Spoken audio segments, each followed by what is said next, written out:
Hi, ladies and gentlemen. This is Steve Harney. I'm the founder of Keeping Current Matters, and I welcome you today to this week's edition of the Deep Dive. Today, we're going to be covering the dramatic impact that homeownership has on a family's net worth. And we're going to break it down. We've done a similar deep dive several months ago when the survey of consumer finances first came out. But then we did a deep dive into that survey to break down some of the categories as we promised you we would. So today, what we're really looking to do is give you that deep dive on that particular category. So let's get started. We're going to be discussing the dramatic impact of homeownership on net worth. And the purpose of the deep dive, always remember, the purpose of the deep dive is this. Most agents know what's happening. They understand that, yes, if you own a house, you're going to, save more money at the end. Good agents understand what's happening. They understand how that works. Great agents can explain what's happening. And really what we need right now in the marketplace, especially since the rent versus buy argument is kind of tilting toward the rent side of it right now, we have to make sure that we include in that financial analysis. And remember, the rent versus buy analysis is a financial analysis. Next time, we're going to be covering the non-financial benefits of homeownership. All right. But if we're talking just about the financial aspects of it, again, rent's cheaper than owning a house right now. There's no question about that. But if we incorporate the other financial advantages of homeownership, all of a sudden, wait a second, homeownership wins out. And that's because it's a forced savings account. And if we can explain that easily and well, then what winds up taking place, the consumer can feel better about that. And again, as I mentioned to you, now, we're not going to do the next deep dive next Monday. Next Monday is a holiday. And so far already, over the last couple of weeks, we had a bunch of Monday holidays. So we don't want to miss next week's deep dive. What instead we're going to do is put a recording up on Friday, this Friday, on the Keeping Current Matters YouTube page. So you'll be able to get the non-financial benefits of homeownership by going to the YouTube page. It won't be the same experience, because it's going to be recorded. So you won't be able to ask questions and, like you can today. But I do want you to know we need you to get that information, and we didn't want to wait 2 weeks for you to get it. So that will be available to you on Friday. And let's start off today's class with the Americans' belief in homeownership as a good investment. There is no question about that, ladies and gentlemen. Gallup turns around and does a poll every year. And they ask, what do you believe is America's choice for the best long-term investment? And what we can see is the green line is real estate. We've won 11 years in a row, something like that.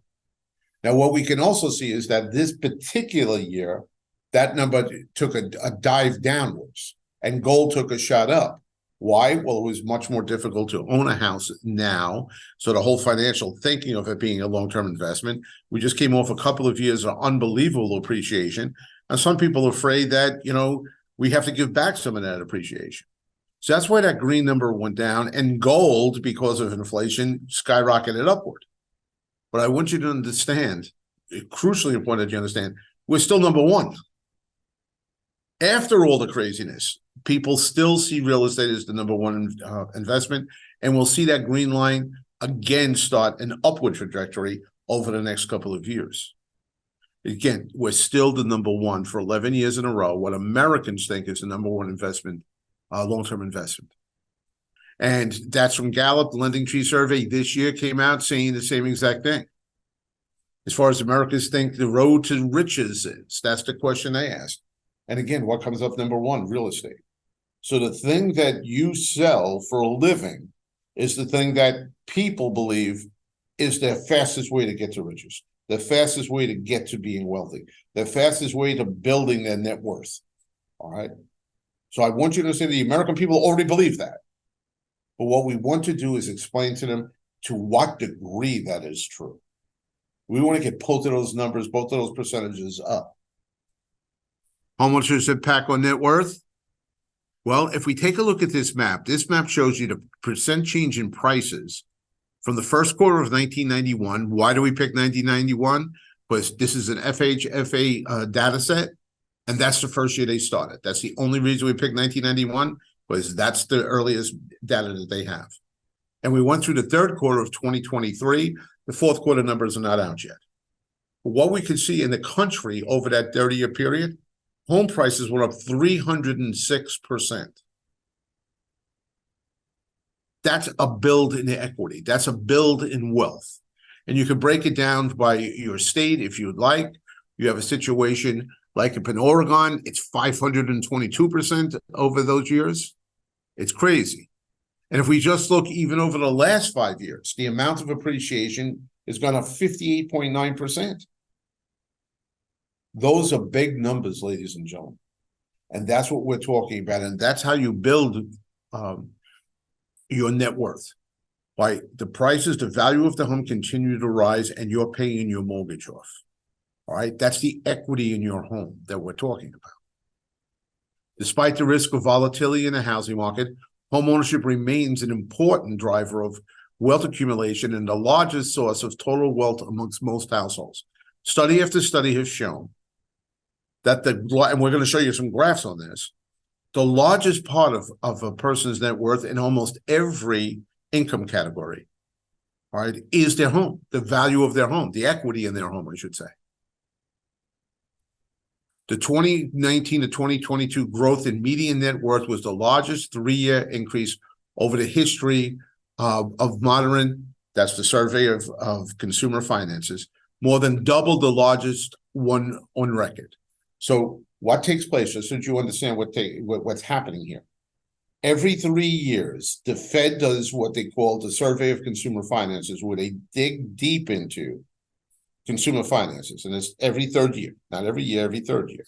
So the 3-year period between 2019 and 2022, which was just released this past September, saw that the growth in median net worth was the largest 3-year increase ever, and it more than doubled the next largest one. For families that own their primary residence, housing wealth increased substantially between 2019 and 2022, as the rise in house prices over this period far outpaced inflation. The median net housing value increased 44% between 2019 and 2022. Now, we all will remember that those were what we call here at KCM the unicorn years, the years that were a little bit different. Those were the pandemic years where home appreciation skyrocketed for a 24-month period, from the first quarter of 2020 to the second quarter of 2022. That it was crazy what happened to home equity there. And that home equity helped push the net worth up. And that's exactly what the Federal Reserve is saying here. Net worth went up dramatically, the fastest, to the greatest degree ever, more than double the second greatest. And a lot of that was in their housing market. And let's do the comparison. And this is, again, directly from the survey of consumer finances. What we see now is the homeowner's net worth is $396,200 versus the renter's net worth, the average renter's net worth of $10,400. Let's go over that again. It's almost 40 times greater, your net worth, if you're a homeowner versus whether you're a renter. And ladies and gentlemen, that has been the case. There's been a major spread. It wasn't just because of what happened during the pandemic. Let's take a look back. Now, originally we went back to 2010, so we can show you, and again, remember, this is every 3 years they do this report. So it's 2010, 2013, 2016, 2019, and 2022. The next one will be in 2025. But we can see even back in 2010, and remember when that was. That's as prices were crashing because of the foreclosure situation from the great financial crisis. So what we can see is even back then, there was over $180,000 difference between the average net worth of a homeowner versus the average net worth of a tenant. And that number is increasing since then. Now, this is the graph we like to use because it's going back to 2010. Some people might say to you, well, why did you stop at 2010? So I want to give you this. This goes back as far as that study reports. So we're going all the way back as far as we can when they first started the study. And what we can see is the spread has always been very substantial. And it grew going into the housing bubble of the mid-2000s. And then it came crashing down in 2010. And that's where the other graph starts. So it's not like we were hiding something before 2010. There's always been a great spread because that green line on the bottom almost never changes. Just minor changes. Where that blue line on the top, the homeowner net worth, it went up, and during the great financial crisis, as prices came down, so did that net worth come down. But then since that time, it's coming up, and the last 3 years, it's been, it's skyrocketed. We don't expect that same type of appreciation over the next 3 years. I don't want you thinking that. We're going to have very moderate appreciation over the next 3 years. That's my guess, and that's what the Home Price Expectation Survey, the survey that they do with 100 experts in real estate, they're guessing is too, that over the next couple of years, we're going to have pretty moderate appreciation. Nowhere near the double-digit appreciation we saw during this period. But we want you to know that that period helped a lot. Now, people will say to you, well, I think that's because homeowners are older, they make more money, they're going to have all sorts of questions about that. And that's why the great agents know how to explain it. So here's the first one, ladies and gentlemen. We break it down so you can see at every income level. And again, this is from the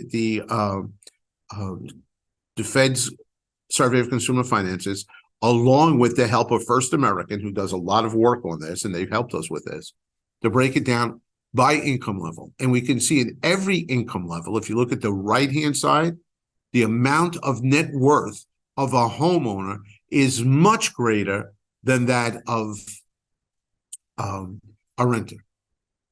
Dramatically different, no matter what the income level is. Now, one of the challenges you're going to get if you share this table is the fact that they're going to say, how could people making $31,000 have $222,280 difference in net worth? How can they have that much net worth? Ladies and gentlemen, we have to understand that that's all the people making that amount of money. That means that the oldest generation, over 75, well, a lot of them are still living. And what they've done is they have a house of some sort, even if they scale down. Their income has come down. Some of them are living on Social Security. So their income is much less than it would be, but they still have that equity in that house. That doesn't make up for all of it. There are a lot of young people in certain parts of the country where you can still buy a house with a $35,000 income. All right. So what winds up taking place is, obviously that's in the middle of the country. It's not San Francisco. It's not New York. I get that. But there are parts of the country that you can still buy a house with not having to make over $100,000. But I do think that that's going to be a little bit of a pushback if you go ahead and share this information. And it's going to be hard to explain that, well, that's what the older people owning the house. So what we've done also is we've taken out that first column for you. So we take away some of the debate. We're not trying to hide anything. We gave you the other one too. You decide which one you're going to use. But sometimes when you're making a point, having that information that causes a debate about something that's just difficult to explain, and there's no need to do that, because if we start at 56,000, we can show that at every single income level, the difference in net worth is dramatic. All right. And that's what we're trying to do here. That's what we're trying to accomplish with that. All right, let's keep on going. Let's break it down by the homeowners and renter net worth by income and show you, broken it down, not in the table like we just did, but instead in a graph. So we can show, all right, the homeowner's net worth by income versus the renter's net worth by income. And we can see that in every single income, there are dramatic differences. Dramatic differences. And that goes up to $249,000, $250,000 in income. Now, I didn't put the above 249 on this graph because it would have skewed the graph way too much. So I just did that on a separate one because it's still there. The difference in net worth, even at $249,000, is dramatic. Now, if we break it down by the equity in the primary residence, that's part of their net worth, and their other investments, and that would be their total net worth, we could see that in every single income level, the majority up to $151,000, the majority of their, actually up to $90,000, the majority of their net worth is in the equity in their primary residence.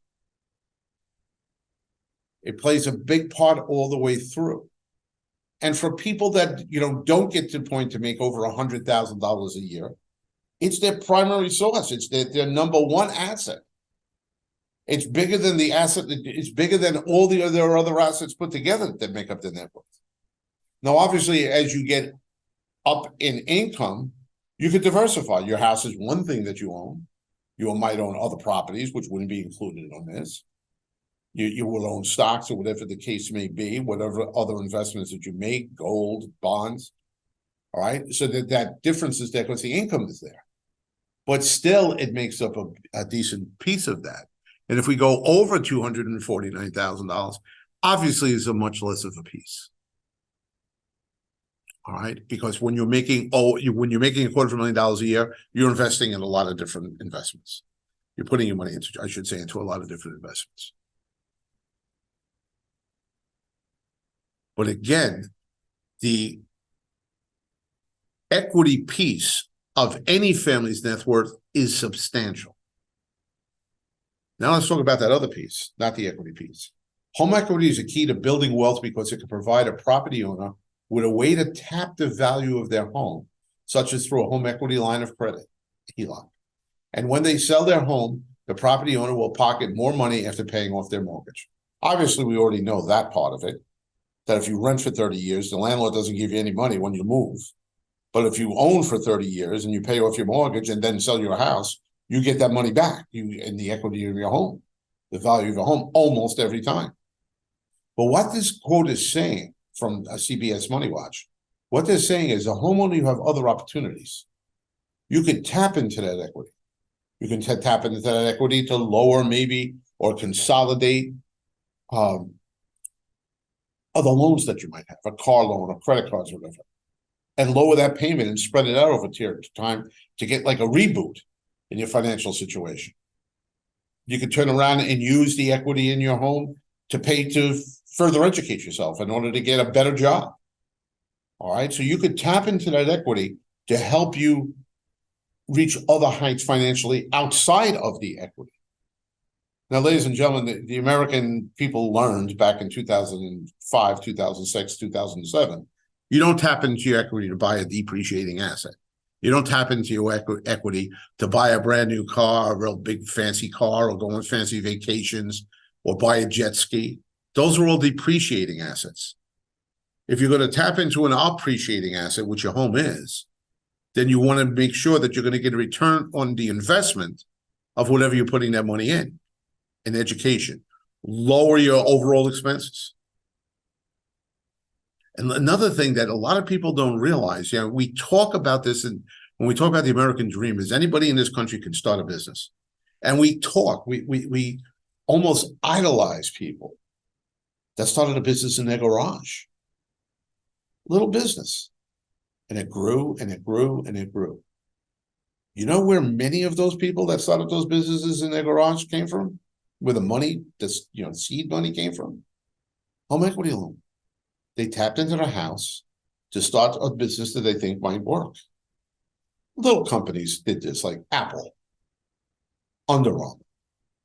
As a matter of fact, Keeping Current Matters, KCM, who's doing this deep dive, started in my garage with a home equity loan off my house.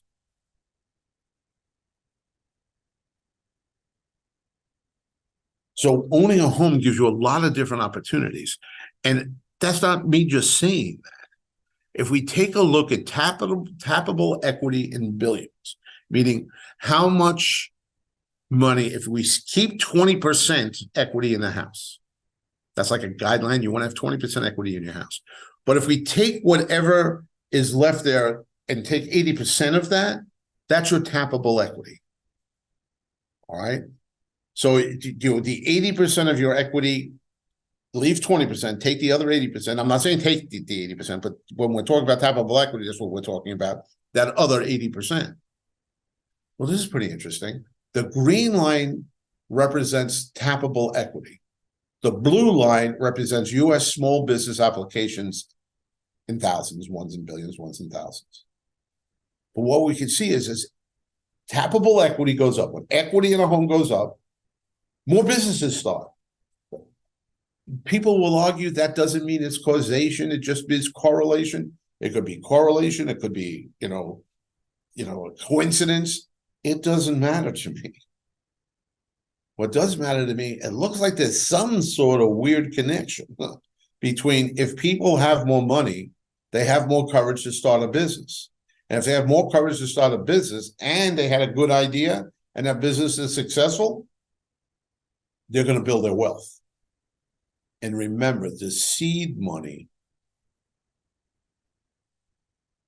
for that, going out and getting the education to start that business, or just going out and getting the materials to start that business, came from the equity in the house. That's why I do think that in a big way, equity, home equity, enhances net worth in more than the equity way.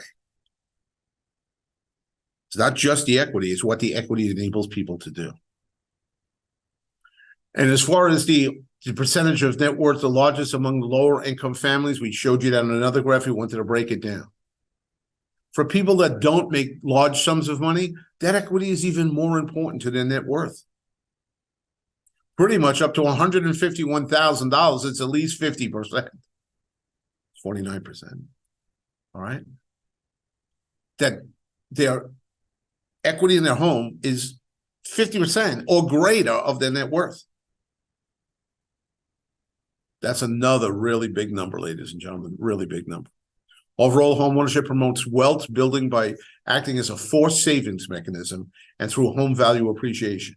In addition, owning a home promotes intergenerational homeownership and wealth building. Children of homeowners transition to homeownership earlier, lengthening the period over which they can accumulate wealth. Let's go over that again. Children of homeowners become homeowners earlier, and that enables them to spend more time building that equity, building that net worth, building that wealth. So yes, homeownership creates generational wealth in several different ways. One way, it entices the children to buy a home, and that increases their wealth. And another way is whatever money is available there, all right, when that house does sell, and after the parents are no longer with us, that gets dispersed amongst the children.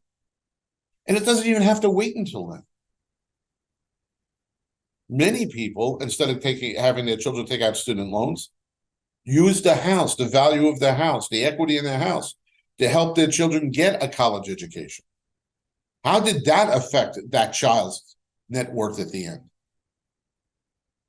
There are so many financial benefits to homeownership, and they all, well, I shouldn't say they all, there's tax advantages and everything, but the biggest one is the ability to increase your net worth and increase your family's net worth and increase your family's net worth generationally. Now, we have to understand, and this is important, and it's crucially important that we understand this. There's a lot of work to be done in the non-white community in this regard. In every single community, whether it be white, whether it be other, whether it be Hispanic, whether it be Black, homeowners have much greater net worth than renters. But the thing that bothers me a little bit is in each one, it's less than it is on the graph all the way on the left. We have to make sure that all Americans, every American, has the same opportunity to build that net worth, build that generational wealth. You want to bring the company out of poverty? Let's help more people buy houses. And that's crucial that we understand this, we realize this, and we put into play, either through our efforts, through legislation, through policy, making sure that everyone has a fair chance to take advantage of the benefits that homeownership brings as far as building your family's net worth. Now, these differences in home equity, and we're going to talk about the older clients now, or the older Americans now. These differences in home equity and other wealth fuel disparities in financial security in older age, because home equity and other assets can serve as a nest egg to fund retirement needs. Homeowners and older adults with more wealth earn a stronger financial position to successfully manage the dual cost of housing and care. Ladies and gentlemen, it's going to be a major, major issue moving forward. I remember when my pop died, just when, right after retirement, he collected, I think, 3 retirement checks, and that wasn't unusual at that time. People died in their 60s, and they said, now people live into 100. People born today will live past 100. Who's going to take care of that on the other end? Previous generations didn't have to worry about, well, who's going to take care of you from 70 to 100? This generation does have to worry about that. Who's going to take care of me between the ages of 70 and 100? And if you don't have a nest egg, as they're saying right here, this is the Joint Center for Housing Studies at Harvard University, all right? If you don't have a nest egg going in to retirement, you're going to have a challenge because your housing expense is still going to be there, and then you have additional care. Not when you first retire. I get that you're going to be healthy and you're going to be running around and you're going to cut your expenses. But as you age, you will need additional care. The only other option is dying. But here's an interesting thing. If we look at people, homeowners 65 and older, here's the difference in net worth. It's dramatically more. About 50 times more.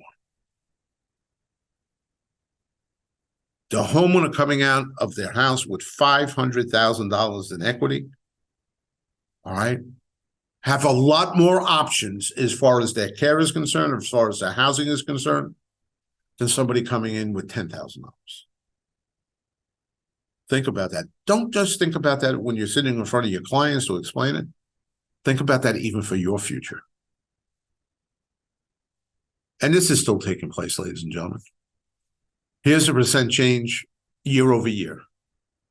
We're still seeing appreciation. Again, we're not going to see that crazy appreciation, but over time, we will see appreciation. If we look at it just quarter over quarter, this appreciation is still taking place. Owning a home now should give you some money, and as the years go on, it will bring you a lot of money and forced savings. And CoreLogic actually broke it down year over year, the third quarter of 2023. Again, the fourth quarter numbers aren't available. On average, an American family had their equity increased by $20,000. Do the math, ladies and gentlemen. That's more than $1,500 a month. And we all know this was in the best of years as far as appreciation is concerned. Appreciation slowed pretty dramatically this year. And the other thing I want everybody to realize, because I think there's some miscommunication on this, if we look, everyone says, well, the boomers made it out like a bandit. The boomers did this, the boomers did that. The boomers own less than 50% of the houses in this country. Each generation is taking advantage of the increase in equity. Each generation is building their net worth. Though millennials and Gen Zs finding it more difficult to get into the housing market, yes, affordability is definitely an issue.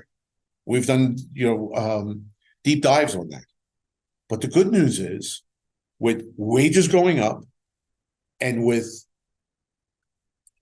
prices plateauing and with mortgage rates going down, affordability is going to be much easier in 2024 than it was in 2023.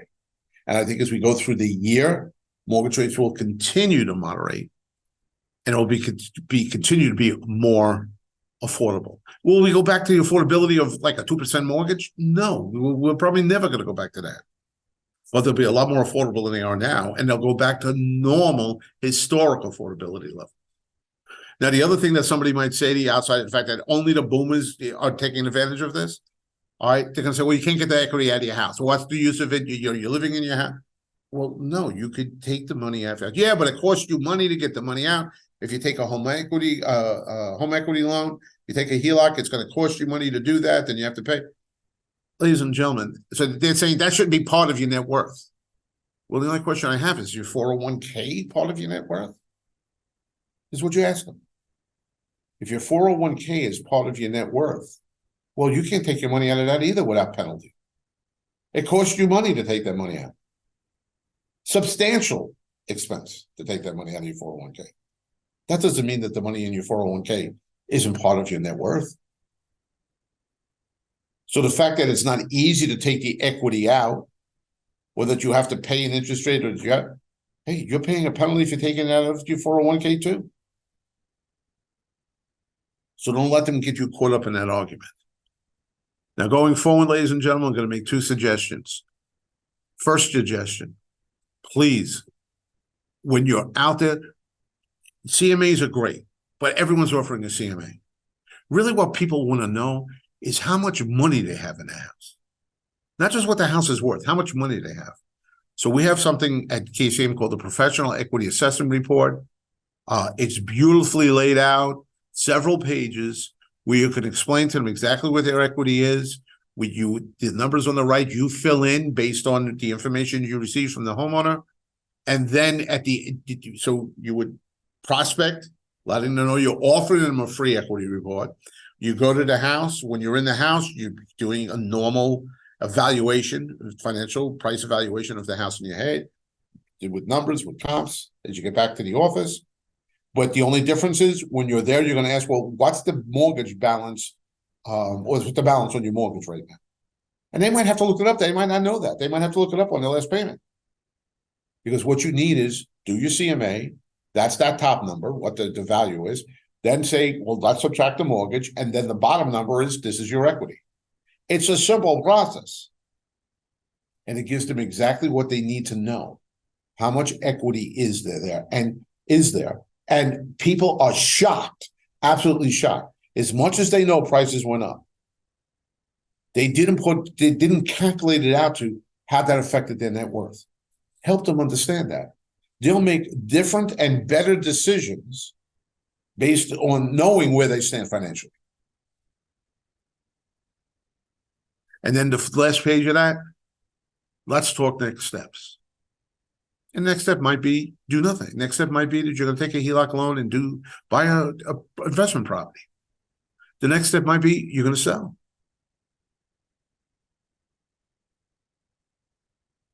But once they have that equity number, that's it. And it's a much easier thing to prospect for than a CMA. Everyone's offering a CMA.